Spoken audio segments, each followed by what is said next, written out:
Hallelujah. Praise the name of the Lord Jesus Christ, King of Kings and Lord of Lords. Maraming salamat po, Diyos Ama, Panginoong Kristo, Banal na Espiritu, sa panibagong umaga na kami ay nagising upang kami ay makapagsilbi sa inyo, Lord Jesus. O hallelujah. Praise God. Praise the Lord. Thank you, Jesus. At kami ay muling nagising. Malakas ang pangangatawan, ligtas sa anumang kapahamakan. Father God, you are so good to us. You are so good, Father God. Oh, hallelujah. Oh, hallelujah. God is good all the time. And all the time, God is good. Hallelujah. Oh, hallelujah. Yes, Jesus. You are good at all times. Thank you, Jesus. Today is Wednesday. Wednesday morning. Wednesday morning na dito sa Houston, Texas, ang batayan ng ating pananampalataya. John 3:16. For God so loved the world that He gave His only begotten Son, that whosoever believe in Him will not perish but have everlasting life. Yan. Happy moments. Praise God. Difficult moments. Seek God. Quiet moments. Worship God. Painful moments. Trust God. And every moment, thank God. Oh, hallelujah. God is good all the time, and all the time, God is good. Ayan, mga kating Jesus. Welcome dito sa ating live. Praise God sa kanyang kabutihan. Ngayon ay Miyerkules na. Thank you, Lord, sa kanyang kabutihan. At welcome dito sa ating live Facebook joiners, Facebook viewers, and YouTube viewers. Ngayon ay April 9, 2025. Hallelujah. Thank you, Jesus, sa kanyang kabutihan. King of Kings and Lord of Lords. God is good all the time. Kaya purihin natin ang ating Panginoong Jesucristo. Itaas natin at pakilala natin sa sanlibutan si Panginoong Jesus. Hallelujah.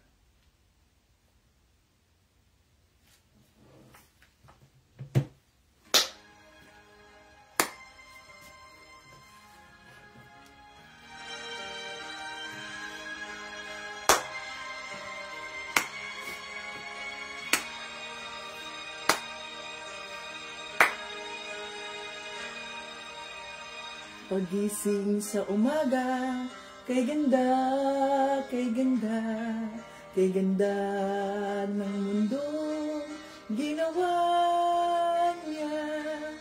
Ngayon ko lang nakita ang ganda ng mundo. Salamat sa Diyos at ako'y binago.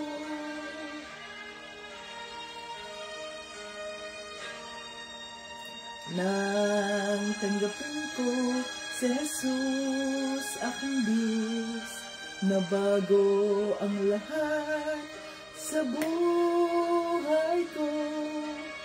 Bagong ligaya ang nadarama, bagong pag-asa ang nakikita.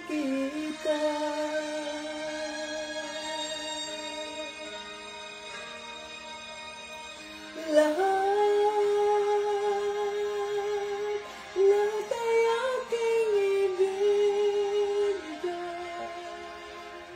ibibigay pati aking upang purihin siya.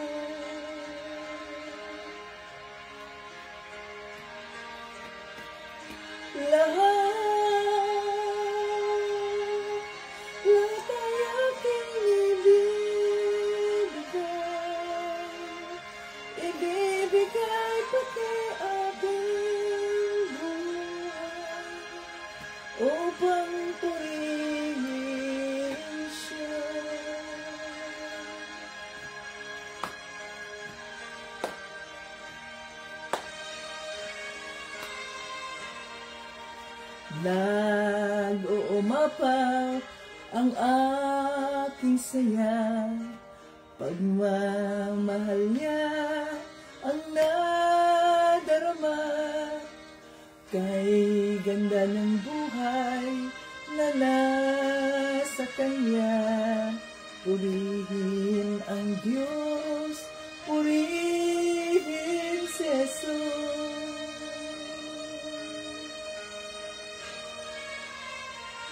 Lahat ay aking ibibigay pati aking buhay upang purihin siya.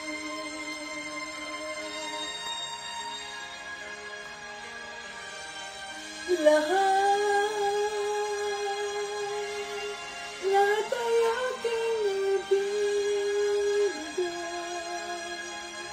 ibibigay pati aking buhay upang purihin siya.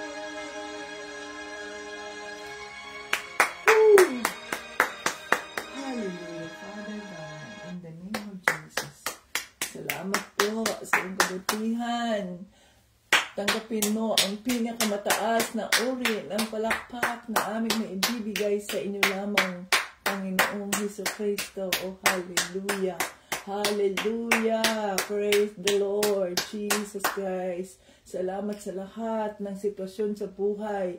Salamat sa mga pagsubok sa buhay, sapagkat sa bawat pagsubok, hindi kami nag-iisa, kundi kasama ka namin, Panginoong Jesucristo. Salamat sa banal na Espiritu na nandiyan palagi sa amin, na gumagabay sa anumang aming mga gagawin, sa aming mga desisyon. Oh, hallelujah, Father God, in the name of Jesus. Thank you so much. We praise you, we adore you. Hallelujah. Let's welcome the Holy Spirit in our midst today. Come, Holy Spirit, I need you now. I need your anointing, come in your power. I love you, Holy Spirit.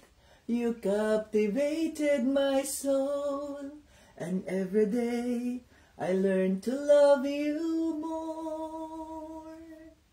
Come, Holy Spirit, I need you now. I need your anointing, come in your power. I love you, Holy Spirit. You captivated my soul, and every day I learn to love you more. I'm reaching for your heart. You hold my life in your hands, drawing me closer to you. I feel your power renewed. Nothing compares to this place where I could see you face to face. I worship you in spirit and in truth. I'm reaching for your heart. You hold my life in your hands, drawing me closer to you. I feel your power renewed. Nothing compares to this place where I could see you face to face. I worship you in spirit and in truth. We worship you in spirit and in truth. Oh, hallelujah. Sinasamba ka namin, Panginoong Jesucristo, sa Espiritu at sa katotohanan. We praise your name. We glorify your name. We exalt you, for you are good at all times. Hallelujah. Praise the Lord. Holy Spirit, we welcome you. Linisin mo ang aming mga isipan, ang aming mga puso. Itago mo ang iyong lingkod sa krus ni Panginoong Jesucristo, upang hindi ako ang makikita, kundi ang makikita ay ang kabutihan, ang kagalingan, ang kapangyarihan ng Diyos Ama, ang kanyang kaawaan. sa bawat isang nagpapakumbaba sa kanyang harapan. Salamat po sa kapatawaran ng aming mga kasalanan. Dinideklara namin na ang live na ito ay holy, sanctified by the blood of Jesus. Oh, hallelujah. Lahat ng ito ay aming hinihiling at pinasasalamatan sa pangalan ni Panginoon Kristo at ng banal na Espiritu. At lahat ng papuri at parangal ay ibinabalik namin sa Diyos Ama. Amen. Hallelujah. God is good all the time, and all the time, God is good. Ngayon ay Miyerkules na. So, inyo na bang, ano na ba ninyo si Sis Jeanette? Na napagpapala naman ninyo si Sis Jeanette, mga ka-Team Jesus. Ayan.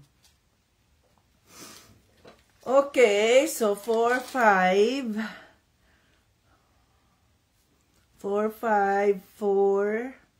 7, 4, 8. So, dito na tayo sa, wakas na pala to, pang wakas. Ang chapter 13. O, ending na. Tapos na pala ang 2 Corinthians.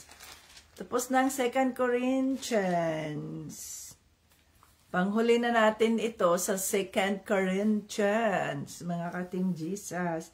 So, kahapon, 8,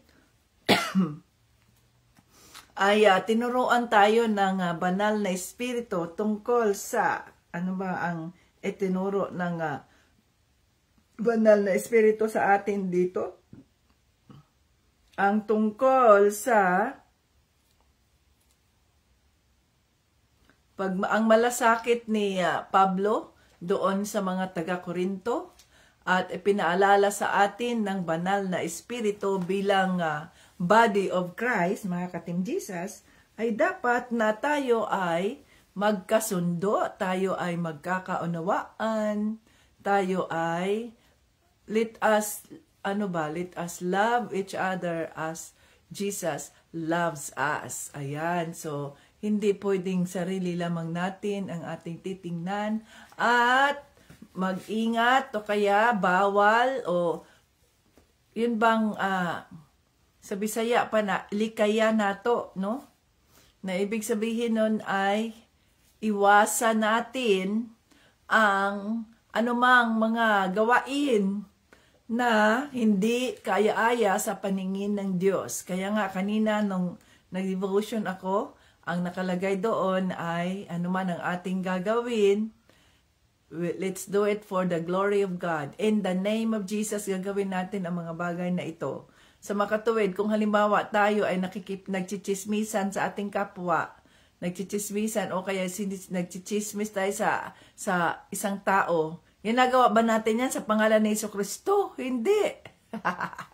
Kaya dapat mag-ingat tayo sa ating mga gagawin, sa ating mga ikinikilos, dahil tayo bilang mga Kristiyano, hindi tayo malayang gumawa ng kung ano-ano, kagaya ng mga taong wala pa kay Kristo.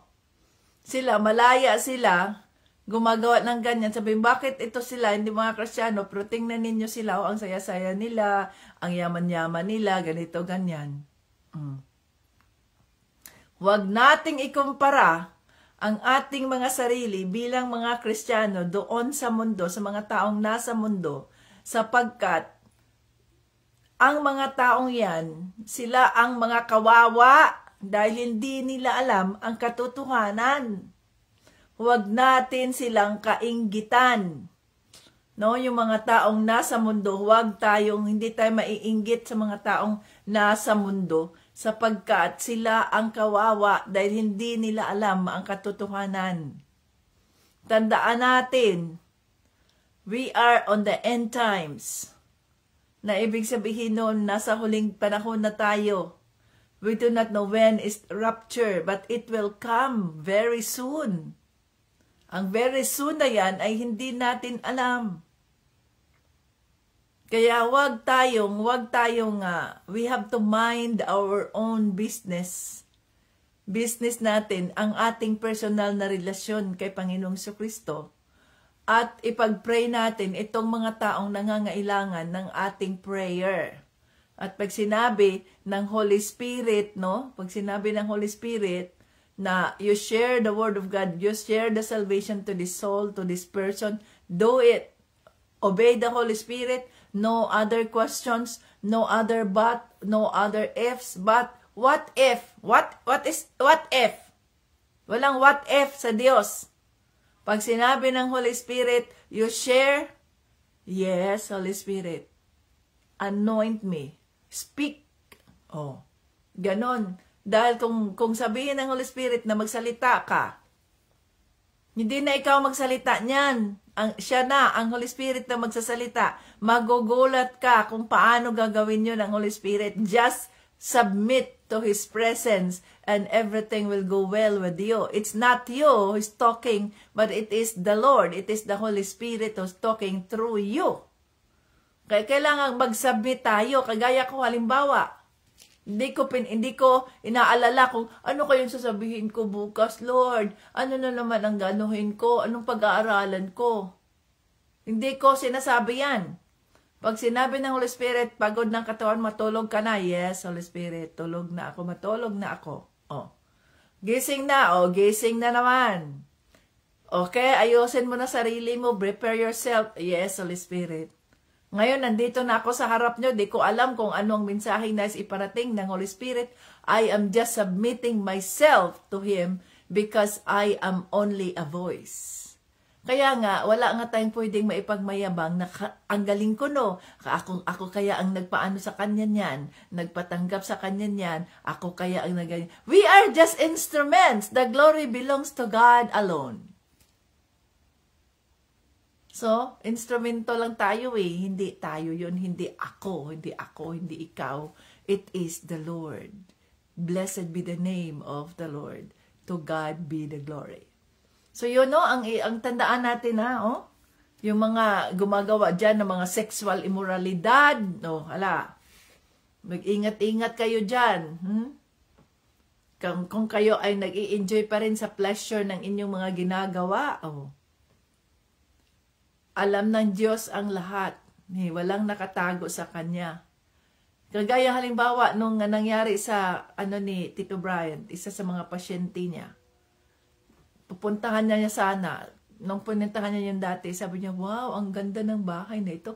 Grabe, ang laki ng bahay nila. Ganon sila kayaman. Ano kaya ang kanilang business? Tapos nakita niya, ang dami-dami nilang magagarang sasakyan. Mga SUVs talaga na hybrid, millions ang halaga. Ano kaya ang nila, ang business? Kasi nga, siya ang piti doon sa magulang ng tao na yun.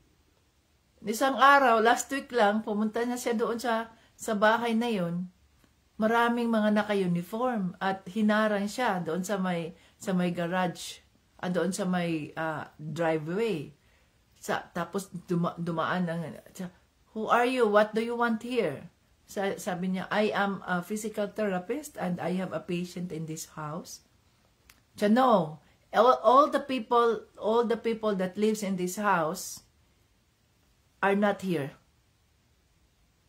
So wala. Okay, so hindi siya pinapapasok ng naka-uniform na yon at nang tiningnan ulit ni Tito Brian, FBI. See? FBI. So, yun pala ay mayroong ginawang yung nasa balita yan until now nasa balita ang ano ba yun? Mga illegal gambling, mga illegal, maraming nahuli yung anak ng pasyente at 61 years old, alam nyo. Tapos ang kanyang crime na ginawa ay 16 counts of crime. In each count, pagsisilbihan niya yan sa kulungan ng 40 years. Biruin mo yan. Nagtatamasa sila ng luxurious life, pero illegal ang kanilang ginawa. O see?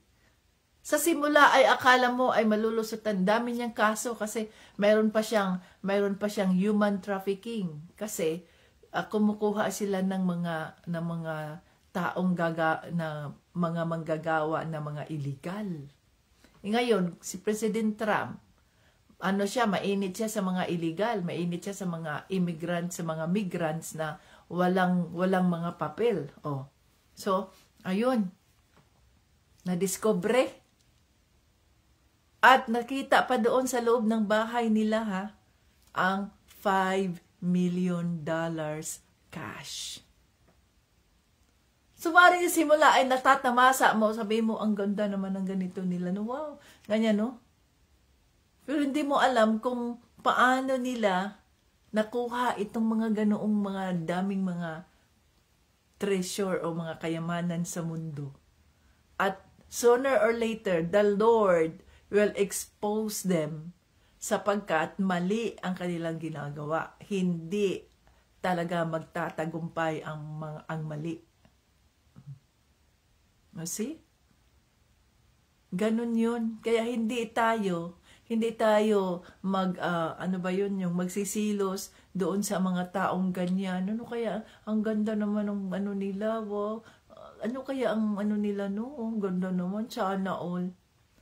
No, bakit? Hindi mo alam ang pinanggagawa ng mga taong yan. Kaya nga, we mind our own business. We fix our eyes to Jesus, the author and the finisher of our faith. We pray for the souls. Pag ipinakita yan ng Diyos sa atin, it means that they need our prayer, kaya pinagdadasan natin.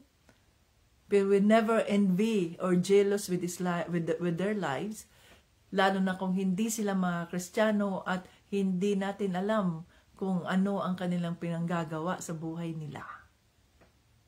No? So, yan, no? Ang tandaan natin yan. O, itong mga paalala sa atin ng banal na Espiritu dito sa chapter 12, 2 Corinthians chapter 12, verses, ano sabi dito? Verses 20. Nag-aalala ako na baka pagdating ko riyan ay makikita ko kayong iba sa aking inaasahan at makikita rin ninyo akong iba sa inyong inaasahan. Baka madatnan ko kayong nag-aaway-away, nag-iinggitan, nagkakagalit, nagmamaramot, nagsisiraan, nagchichismisan, nagpapayabangan at nagkakagulo. Ano? Kaya paalala sa ating lahat yan, mga ka-Team Jesus. Okay, dito tayo sa last chapter ng 2 Corinthians, yan ay nasa chapter 13. Ang pangwakas na mga bilin at mga pangangamusta ni Pablo. Yan ay nasa verses 1 to 13. Okay, nasa na ang inyong mga Biblia. Ito ang pangatlong pagdalaw ko sa inyo. Sinasabi sa kasulatan, ang anumang kaso ng isa laban sa kapwa ay dapat patutuhanan ng 2 o 3 saksi. Ngayon, binabalaan ko ang mga nagkakasala noon, pati na rin ang lahat na walang sinumang makakaligtas sa aking pagdidisiplina. Sinabi ko na ito noong pangalawang pagbisita ko riyan. At inuulit ko ngayon habang hindi pa ako nakakarating. Gagawin ko ito para patunayan sa inyo na si Kristo ay nagsasalita sa pamamagitan ko dahil ito rin ang hinahanap ninyo sa akin. Hindi siya makina sa pakikitungo sa inyo, kundi makapangyarihan. Kahit na nagpakababa siya ng ipako sa cross, nabubuhay siya ngayon sa kapangyarihan ng Diyos. Ganoon din naman, nagpakababa rin kami bilang mga mananampalataya ni Kristo.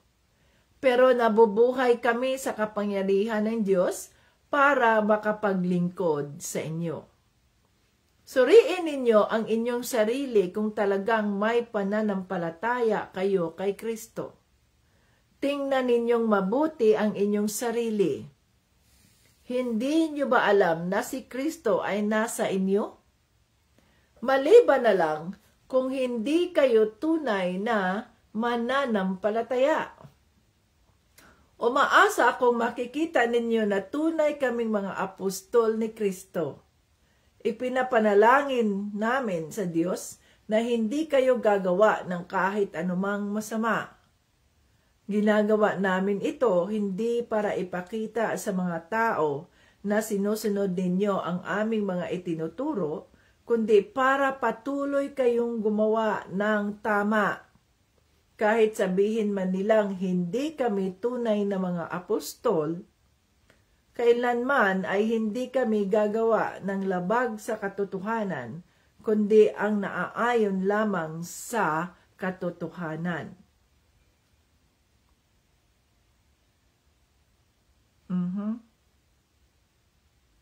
Naaayon lamang, asa na ako?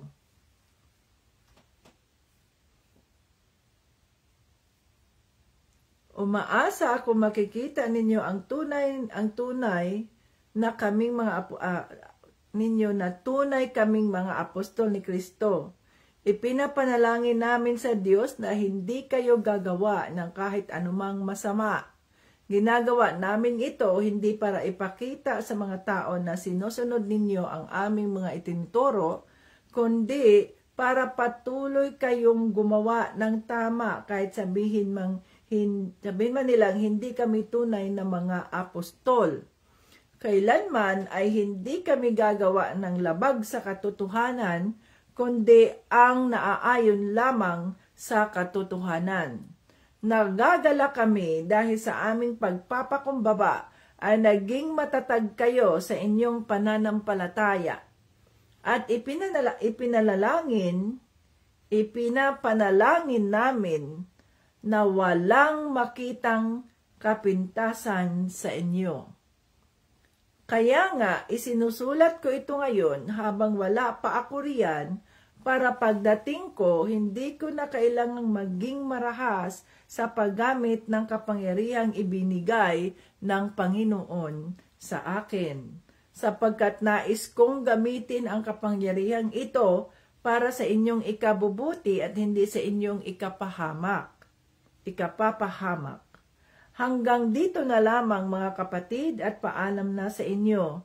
Sikapin ninyo na walang makitang kapintasan sa inyo at sundin ninyo ang mga payo ko. Magkaisa kayo at mamuhay ng payapa. Nang sa ganoon, ang Diyos na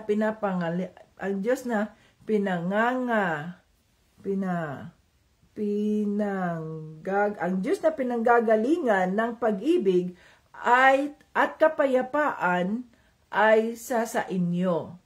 Magbatian kayo bilang mga magkakapatid kay Kristo. Kinukumusta kayong lahat ng mga mananampalataya rito. Verse 13, naway sumasa inyong lahat ang biyaya ng ating Panginoong Jesucristo, ang pag-ibig ng Diyos at ang pakikipag-isa ng banal na Espiritu. Hallelujah. Thank you, Holy Spirit, sa iyong mga salita. Gabayan mo ang bawat isa, buksan mo ang aming mata ng aming mga puso upang maintindihan namin ang mensaheng nais mong iparating, at ito'y aming mga gagamit sa araw-araw na kami ay nilalakaran namin ang aming pananampalataya kay Panginoong Jesucristo. In Jesus' name, Amen. Sabi dito, sa bawat greetings ni Pablo ay meron siyang mga sinasabi. May the grace of the Lord Jesus Christ and the love of God and the fellowship of the Holy Spirit be with you all. Ayan. So, ang ganda kung palaging sa bawat pagdeklara natin ay ito ang ating gagamitin sa 2 Corinthians chapter 13 verse, asa na ang ano dito? Mayroon siyang 13, ito walang 14. Sa English ay 14. Sa Tagalog, ba't walang 14 sa Tagalog? 13 lang. Okay. So yan ito ang ating gagamitin para sa ganoon, pag tayo ay gumagawa ng greetings, ay yun ang ating banggitin. Nandoon ang the love, nandoon ang biyaya ni Panginoong Jesucristo, nandoon ang pag-ibig ng Diyos Ama, at nandoon ang fellowship ng banal na Espiritu. Kasi yung fellowship ng banal na Espiritu, yun yung nandito ngayon sa atin. No? We fellowship with the presence of the Holy Spirit. It is the Holy Spirit who is with us. Ayan. So pag-usapan natin, as the Holy Spirit leads, kung ano ngayon ang mensaheng nais iparating ni Pablo doon sa mga taga-Korinto.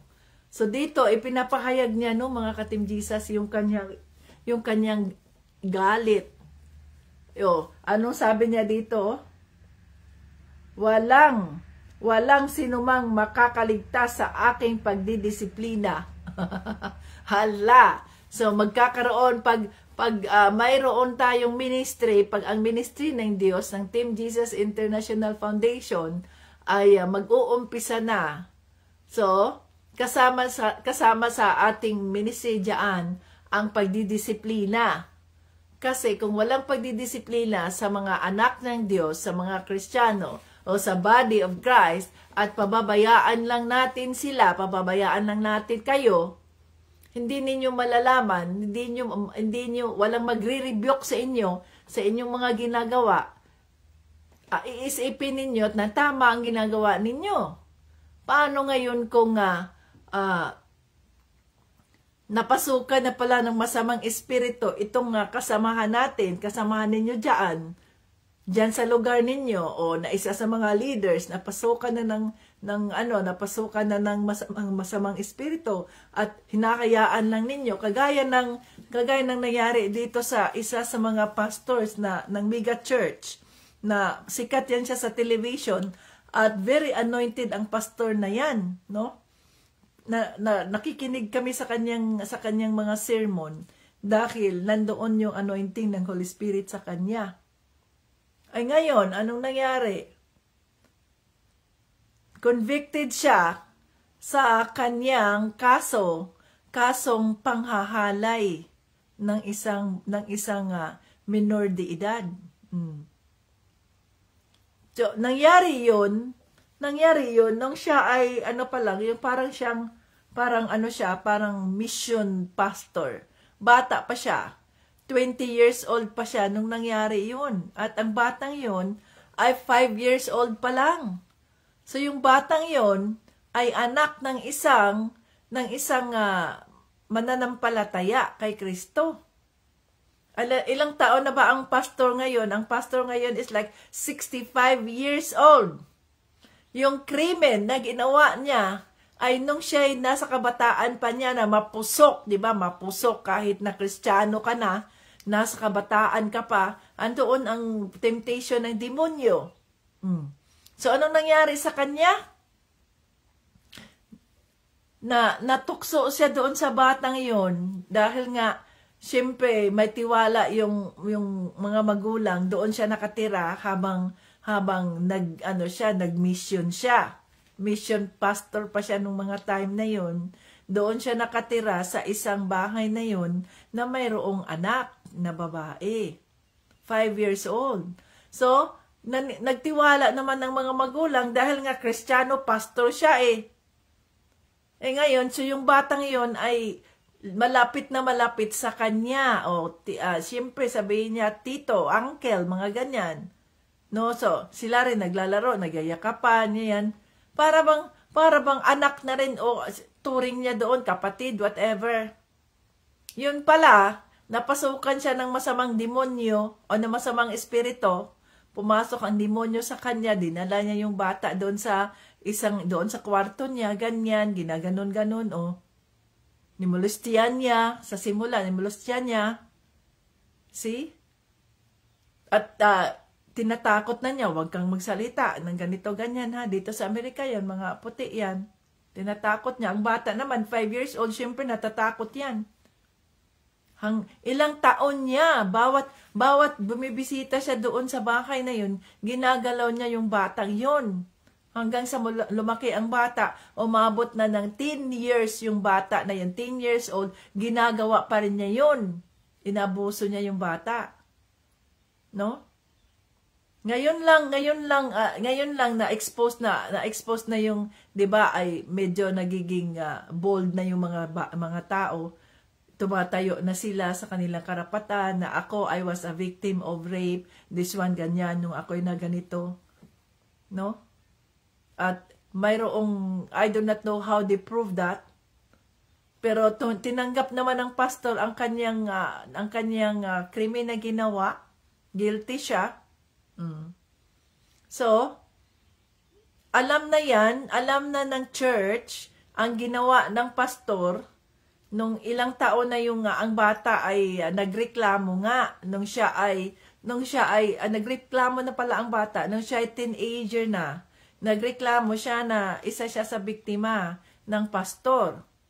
Kaya lang yung church leaders ay hindi niya pinansin ang reklamo ng bata, ng reklamo ng pamilya. So, tinabunan, yun bang kinonsente ng church leaders ang ginawa ng pastor? You see? Dati, ang very anointed ang pastor, ang akala natin ay nandoon pa rin ang presensya ng banal na espiritu. Subalit kung tutuusin, wala na. Sapagkat nandoon yung kasalanan na itinago niya at hindi niya isinuko sa Diyos. Nandoon ang guilt. Oh. Kaya, ano nangyari? Nag-resign siya sa church. Mega church yan na. Ang laki ng church na yan. Libo-libo ang mga members. No? Pati yung mga kasama doon, kasabwat niya ng mga leaders na kinonsinti siya sa halip na turuan siya, sa halip na pagsabihan siya, sa halip na ganyan, ay kinonsinti siya ng mga leaders. Di ba may mga leaders man yan, yung pastor, tapos sa ministry, mayroon man yung mga leaders, mga deacons, ganyan. Kinonsinti siya ng mga deacons sa halip na i-rebuke siya. Oh. See? Pero anong sabi dito ni Pablo? Hindi niya kinukonsinti itong mga mananampalataya. Dinidisiplina, sabihin niya, sabi niya dito, walang makakaligtas sa aking pagdidisiplina. Sinabi ko na ito noong pangalawang pagbisita ko, Korean, at inuulit ko ngayon habang hindi pa ako nakakarating. Kasi si Pablo, siya nga ay anointed, at alam na natin na kung ano ang kanyang dinideklara, ay mangyayari ito. Naalala ninyo yung mag-asawa na, doon yun sa Acts di ba sa Acts? Yung mag-asawa na gumawa ng kasinungalingan, 'di ba? Yung mga mananampalataya kay Kristo, yung first Christians, ay ang nangyayari sa kanila ay bininta nila ang lahat ng kanilang mga ari-arian, tapos ay isinuko nila doon, no, sa ministry. Ito yung benta ko ng ganyan. Itong mag-asawa na yun, sino ba yun? Nakalimutan ko na yung mag-asawa na yun, na yung kanyang asawang lalaki, pareho sila, nagkasundo sila, bininta nila yung bahay, yung lupa nila, yung ari-arian nila, pero hindi nila ibinigay ang kabuuang pera doon sa ministry, kundi ang ginawa nila ay nagtago sila, tinago nila yung ibang part. Pero si Pablo, dahil alam niya, ito ba lahat ang proceed ng inyong pagbenta ng ari-arian nyo? Sabi ng asawa, yes, ito lahat. Dahil nagsinungaling siya, at nandoon ang anointing ng Holy Spirit kay Pablo, nagsinungaling ka, ngayon din ay mamamatay ka, namatay nga, di ba? Tapos yung dumating naman yung babae, yung asawa niya ay dinala na palabas, dumating naman yung asawa, sabi, at tinanong ni Pablo, ito ba yung kabuuan ng ano ninyo? Sabi din niya, yes. Namatay din siya dahil nagsinungaling ka sa banal na espiritu. Mamamatay ka, namatay. Oh. Kaya ganoon ang anointing ni Pablo. Kung ano ang kanyang deklarasyon, mangyayari. Kaya sabi niya, walang makakaligtas sa aking pagdidisiplina. Binabalaanan niya lahat yung mga taga-Korinto na kung hindi kayo magbago, maaring isa kayo sa makaranas ng kanyang pagdidisiplina. Pagdidisiplina ng banal na espiritu upang ipakita na siya ay totoong tagasunod o totoong alagad, servant ni Jesus Christ. So nandoon yung kapangyarihan. No, nandoon yung kapangyarihan ng banal na espiritu sa buhay ni Pablo. Kaya binabalaan niya itong mga gumagawa ng mga masama, itong mga nagsisilbi sa Diyos, nagsisilbi sa Panginoon, pero gumagawa pala ng mga kababalaghan, gumagawa ng mga kasamaan. I-expose yan ng Diyos. Kung hindi natin isuko yan sa Panginoon at hindi tayo humihingi ng kapatawaran nito. So, yan ang sinasabi ni Pablo dyan. Suriin ninyo dito sa chapter 13, verse 5. Suriin ninyo ang inyong sarili kung talagang may pananampalataya kayo kay Kristo. Tingnan ninyong mabuti ang inyong sarili. Hindi nyo ba alam na si Kristo ay nasa sa inyo? Maliban na lang kung hindi kayo tunay na mananampalataya. Suriin natin ang ating mga sarili. Suriin natin ang ating mga sarili. Kung talagang tayo ay mananampalataya kay Kristo. Kasi kung tayo ay totoong mananampalataya kay Kristo, nandito ang banal na espiritu sa mga puso natin at mayroon tayong, anong sabi? Fear of the Lord is the beginning of wisdom. Fear of the Lord. So, ang takot natin sa Panginoong Jesucristo, ang unang karunungan na ating makukuha. Sa makatuwid, kung gagawa tayo ng pagsisinungaling, kung gagawa tayo ng, kung gagawa tayo ng pagsisinungaling, kung gagawa tayo ng, anong tawag nito, ng panluluko sa ating kapwa. No? Panluluko sa ating kapwa. Lalo na itong mga taong ito ay walang ginawang masama sa atin. So, nasaan si Kristo sa mga puso natin? Nasaan yung dinideklara natin na tayo ay mga Kristiyano at tayo ay tagasunod ni Kristo? Kung wala tayong fear of the Lord na gawin kung ano ang mali sa harap niya.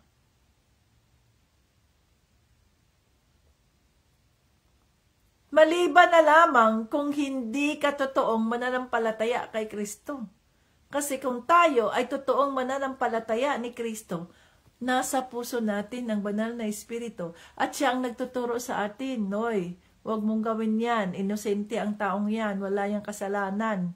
Hoy, huwag kang manloko sa kapwa mo nang dahil sa sarili mong kagustuhan nang sa ganoon ay maging ganito ka, maging ganyan ka. Mali yan sa harap ng Diyos.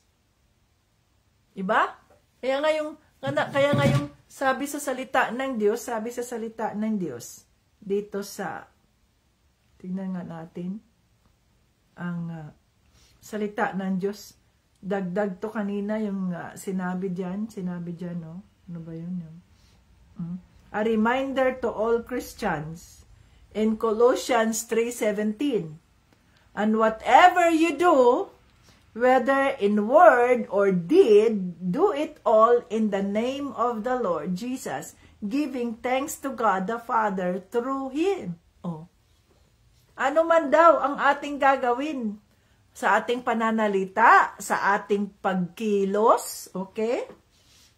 Gawin natin yon sa pangalan ni Jesucristo at sa pagpapasalamat sa Diyos Ama sa pamamagitan niya. O sa paano ngayon yan kung hindi natin naaalala na mayroon tayong obligasyon bilang mga Kristiyano. Suriin natin ang ating mga sarili. Tayo ba talaga ay totoong mananampalataya ni Kristo? Ang atin bang mga pananalita ay ayon, no? Ay ayon sa ang atin bang mga pananalita ay ayon sa gabay ng banal na Espiritu? Ang atin bang mga ikinikilos ay ayon sa gabay ng banal na Espiritu?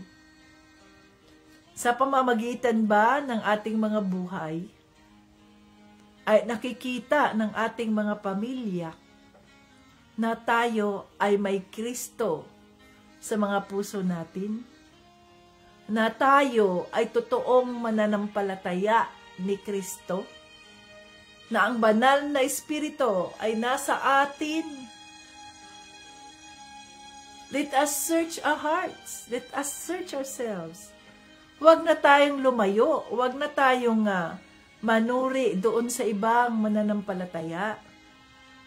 Huwag na tayong lumayo pa at makikialam pa tayo sa buhay ng may buhay. Dito, suriin mo sarili mo. Ano ba ang mga sinasalita mo? Ano ba ang mga ginagawa mo? Ano ba ikinikilos mo? Ginagawa mo ba yun sa pangalan ni Jesucristo? At nagpapasalamat ka sa Diyos Ama sa pamamagitan ni Kristo dahil ikaw ay nagkaroon ng bagong buhay, naging born again Christian ka, at dahil tayo ay naging born again Christian sa makatuwid, utang na loob natin kay Panginoong Jesucristo ang pagbabagong ginawa sa atin ng Diyos Ama. So ano ba ang ating mga ikinikilos? Ano ba ang ating mga sinasalita? Ito ba ay magdudulot ng kapurihan sa Diyos Ama? Ito ba ay magdudulot ng kapurihan yung mga kilos natin, yung mga ginagawa natin? Ito ba ay magdudulot ng kapurihan sa Diyos Ama? No? Yan ang sabi ni Pablo. Ang sabi niya, ipinapanalangin namin na wala kaming makitang kapintasan sa inyo.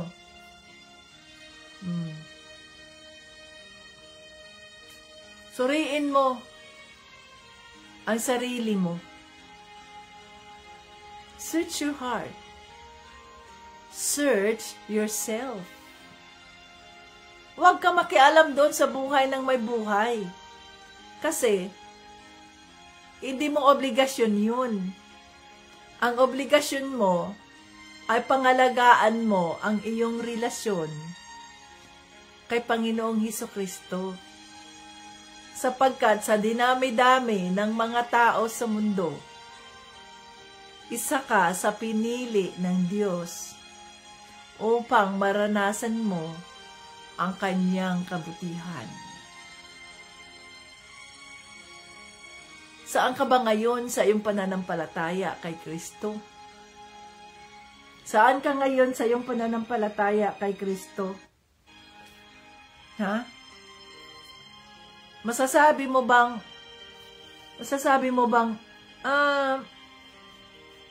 ganyan-ganyan, 50-50? Walang 50-50 sa Diyos. Yes or no lang ang pwede. Walang maybe, no. Pag tinatanong ka, Are you saved? Yes, by the grace of God, I am saved. Hindi yung, siguro, wala yun. Walang siguro sa Diyos. Kailangan nating maging sigurado. Yes, I am saved by the grace of God. I accepted the Lord Jesus Christ as my Lord and Savior. And I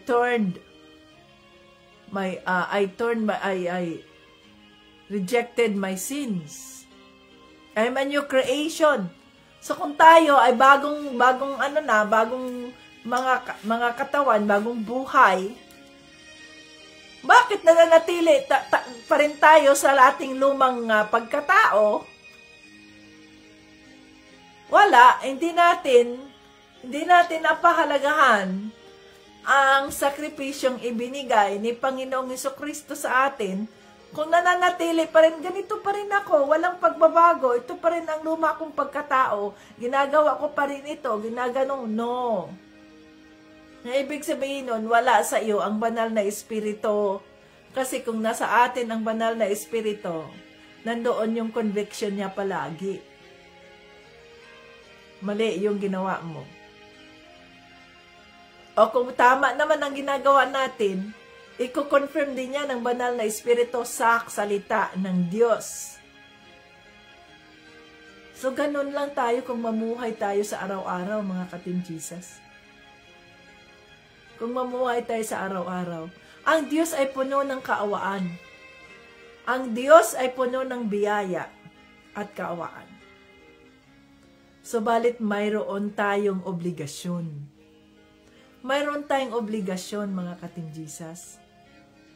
Huwag nating abusuhin ang kanyang biyaya. Sapagkat mayroon tayong obligasyon. May papel tayong ginagampanan. Dalawa lang ang pwede nating gawin. Ang sundin, ang conviction ng Holy Spirit, o ang sundin, ang conviction ng likas na makasalanang katawan ng tao. Ang likas na makasalanan na katawan. Kaya huwag na nating pairalin yung likas na makasalanan na yun. Dahil nga, tayo ay binago na ng Diyos, binago na tayo sa pamamagitan ng dugo ni Panginoong Jesucristo. Kaya dapat ay ma-activate natin yung kaligtasang binigay ni Panginoong Jesucristo sa mga buhay natin. Hindi na tayo ang dating tayo. Tapos na tayo nun. Wala na tayo niyan. Hindi na tayo ang dating tayo. Pangangatawanan natin ang ating pananampalataya kay Kristo. Na maging tayo ay maging asin ng sanlibutan, the salt of the earth, the light of the world, ang ilaw ng mundo. Tayo ang maging asin. Ang asin ang nagpapasarap ng isang pagkain.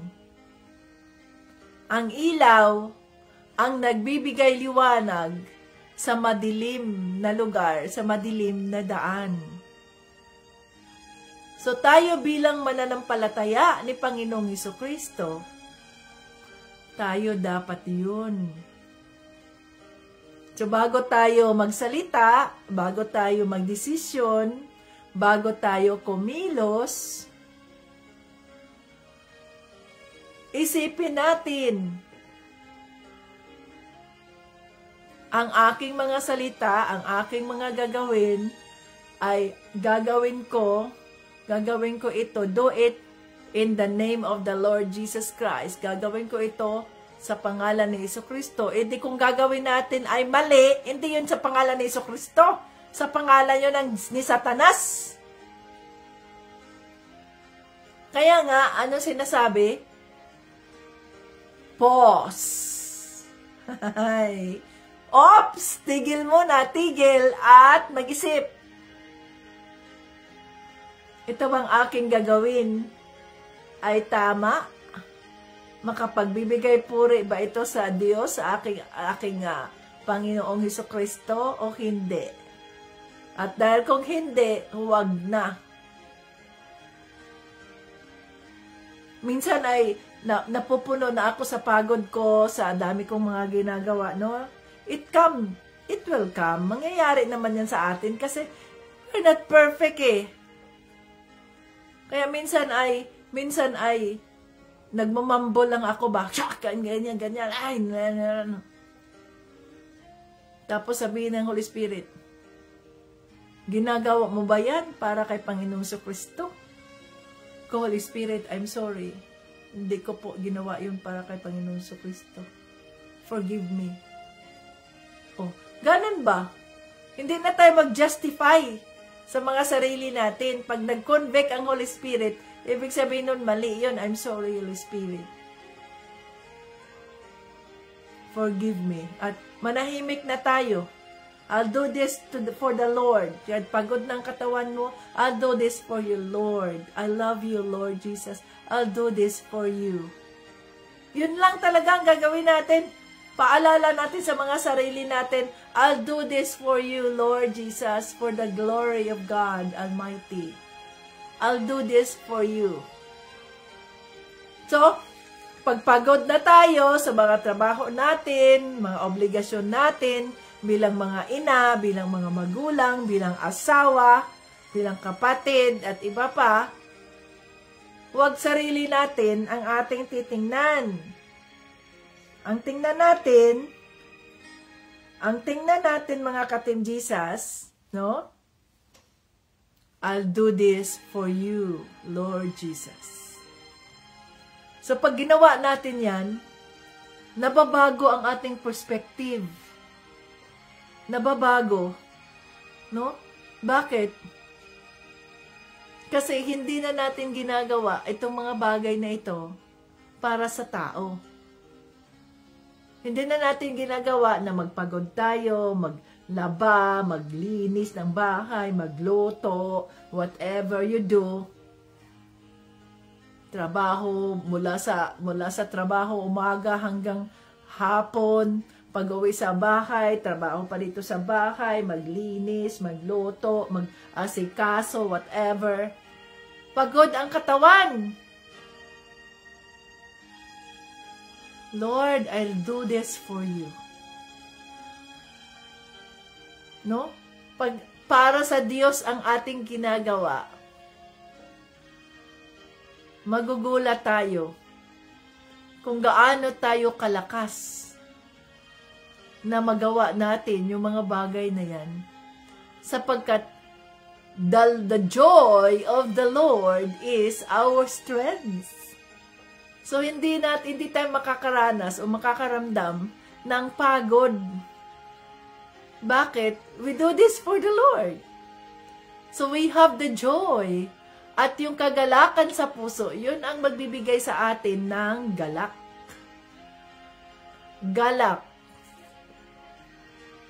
Kaya nagagawa natin itong mga bagay na ito na may kagalakan sa puso. Kumakanta pa tayo, nagpupuri tayo sa Diyos, sa halip na nagrereklamo, nag-aalay, ang pagod, ay, daanan, ay, ganyan, no? Hindi yun ang ating nararamdaman. Kundi ang nararamdaman natin ay ang pagmamahal ng Diyos, ang kagalakan. Ginagawa ko ito para sa aking Panginoong Kristo, sapagkat mahal ko siya. We love Jesus. I love you, Lord Jesus. Kaya ginagawa ko ito para sa Kanya. I-try ninyo yan. Di ba? Magugulat ka. Maiba ang disposisyon mo. Kapag ang ginagawa natin ay para kay Panginoong Hesukristo. No? Yun ay mga paalala ng banal na Espiritu.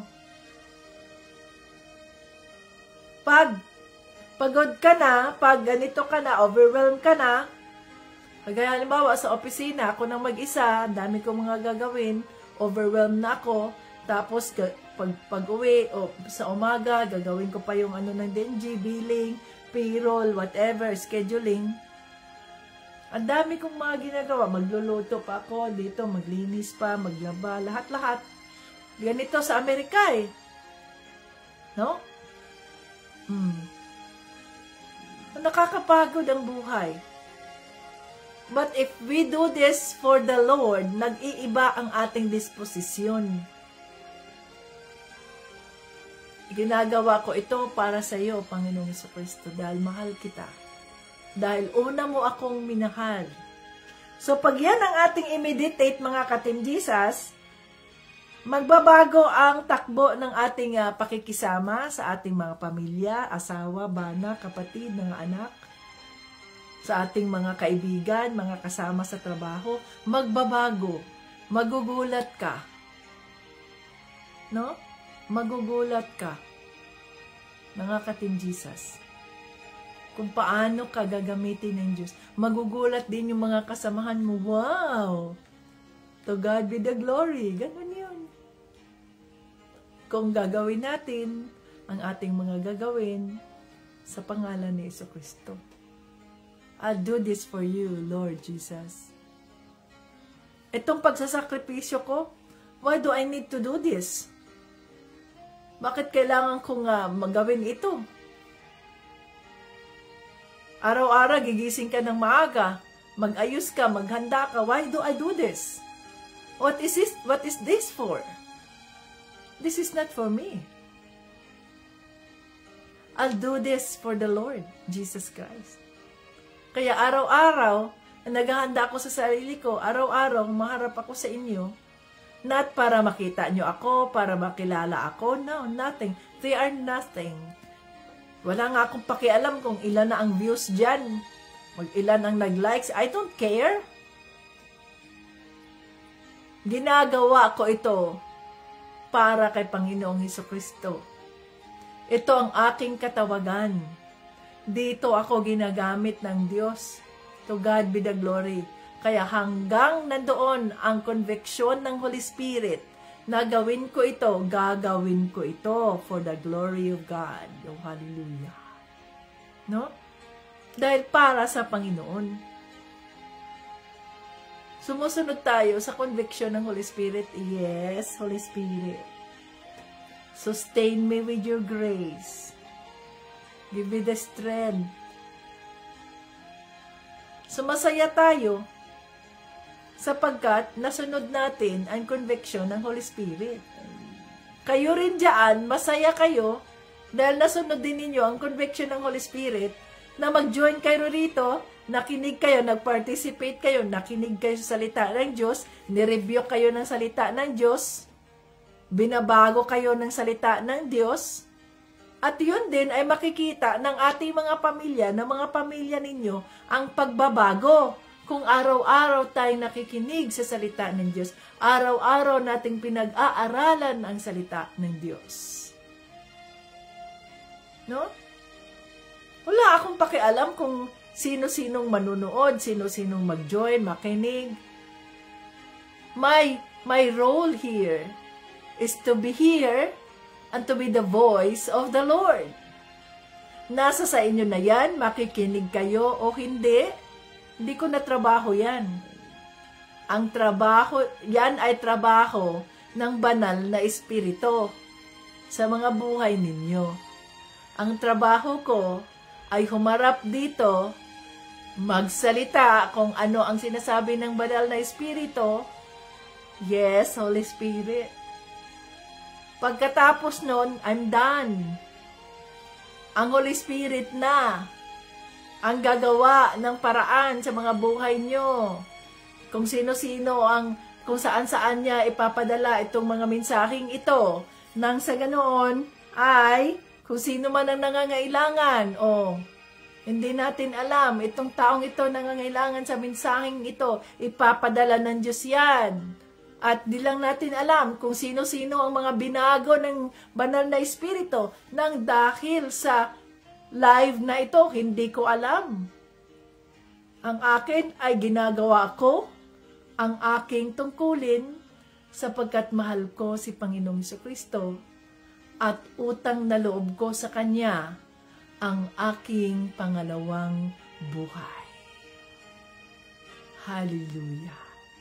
Woo! Holy Spirit, salamat po sa iyong pananalita. Salamat po sa iyong fellowship, sa iyong pakikiisa sa amin sa oras na ito, sa araw na ito. Pinupuri ka namin, Holy Spirit.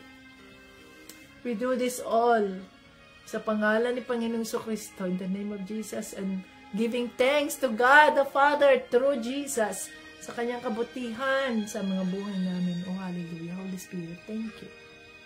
Thank you at kami ay muli mo na namang kinatagpo. Thank you at pinapaalala mo sa amin. Patawarin mo kami kung may mga pagkakataon na nagsasalita kami, nagrereklamo kami, pagod na kami sa mga ginagawa namin, nakalimutan namin na anuman po ang aming mga gagawin, mga salita namin, o kaya sa aming mga galaw, sa aming mga kilos, ginagawa. Gagawin namin ito sa pangalan ni Jesucristo. Patawarin mo po kami, Panginoong Jesucristo, kung nakakalimutan namin yun. At salamat sa iyong banal na Espiritu na nagpapaalala sa amin yun. Na mabago ang aming mga disposisyon, mabago ang aming mga isipan, ang pagtanggap namin sa aming mga sitwasyon na positibo, na motivated kami na gawin yun, na puno ng kagalakan, anuman po ang aming mga sitwasyon ngayon. Anuman po ang mga papel na aming ginagampanan sa lipunan, sa aming mga pamilya, maging sa aming mga sarili, sa mga trabaho namin. Father God, we will do it in the name of the Lord Jesus Christ. Bigyan mo kami ng kalakasan ng pangangatawan. Bigyan mo kami ng encouragement na magawa namin kung anuman ang kalooban ng banal na Espiritu. Anuman ang conviction ng Holy Spirit ay aming masusunod na walang mga tanong, walang mga reklamo, walang mga what if. Hallelujah. Kundi sundin ang kalooban. Thank you, Holy Spirit, sa iyong kabutihan. Thank you, Holy Spirit, for you are good at all times. You never leave us nor forsake us. Thank you so much, for you are there for us. Oh, hallelujah. Patnubayan mo ang bawat isa at anuman po ang kanilang mga dasal, kanilang mga prayer requests. Let these prayers become to pass. In the name of Jesus and by the blood of Jesus, for the glory of God alone. Lord, itago mo po ang lahat ng iyong mga mensahe sa aming mga puso upang ito ay hindi namin makalimutan at magamit namin sa araw-araw na kami ay nilalakaran namin ng aming pananampalataya kay Panginoong Jesucristo. Maraming salamat po sa lahat. Lahat ng papuri at parangal ay binabalik namin sa Diyos sa Ama sa pangalan ni Jesucristo at ng banal na Espiritu. Amen! Ayan! Rebuke is real na naman tayo, mga ka-Team Jesus. Rebuke is real. Shout out dyan sa mga reklamador. Shout out dyan sa mga palagi na lang nagrereklamo dahil pagod na sila sa kanilang mga ginagawa. Shout out. Kaya baguhin na natin ang ating pananaw. Tandaan natin, gagawin natin ito para sa ating Panginoong Jesucristo. Kaya magkaroon na tayo ng pagbabago. Kayo ang maging asin ng sanlibutan, tayo ang maging ilaw ng mundo. To God be the glory. Hallelujah. Ayan, ano sis Jeanette? Kumusta na? May natanggap ka na bang mga pagpapala mula sa mga kaanakan ng Diyos? Ayan, so kayo ay mayroon pang chance na pagpapalain si sis Jeanette. I-message ninyo yan. Take the privilege, mga ka-Team Jesus, na maging pagpapala kayo sa linggong ito sa buhay at pamilya ni sis Jeanette. Hallelujah. Kaya i-message na ninyo si sis Jeanette kung anong plano ng Diyos sa iyo, hingin mo sa Banal na Espiritu, at sundin mo ang conviction ng Holy Spirit nang sa Ginoon ay ikaw rin ay pagpapalain ng ating Panginoong Hesukristo. Hanggang sa muli, so mayroon pa kayong chance, Wednesday pa ngayon, ang pagpapala natin kay Sis Jeanette ay hanggang, anong date ba? Hanggang 12 yata? 12 ba yun? 11? Hanggang, ngayon ay 9, 10, hanggang 11. Hanggang 11 ng gabi. Kasi, pag 12 na, Saturday naman yan, iba na yan, hindi na tapos na yan, no? So, dapat ay hiwag ninyong ibigay yan ng 12. Kasi ang 12 ay para na yan sa kanino naman. Kaya, you still have the privilege to be a blessing to the family of Sister Jeanette. Go ahead and pray for the conviction of the Holy Spirit kung ano ang gusto ng Holy Spirit na ibigay mo sa Kanya upang pagpapalain mo siya at ang pamilya niya. Okay? So, meron pa kayong ilang araw. Ngayon ay Miyerkules, Huwebes, Biyernes. Miyerkules, Huwebes, Biyernes. O, may 3 araw pa kayo na kayo ay maging pagpapala sa buhay ni Sis Jeanette. Oh, hallelujah. Hanggang sa muli, Jesus loves us. Bye-bye.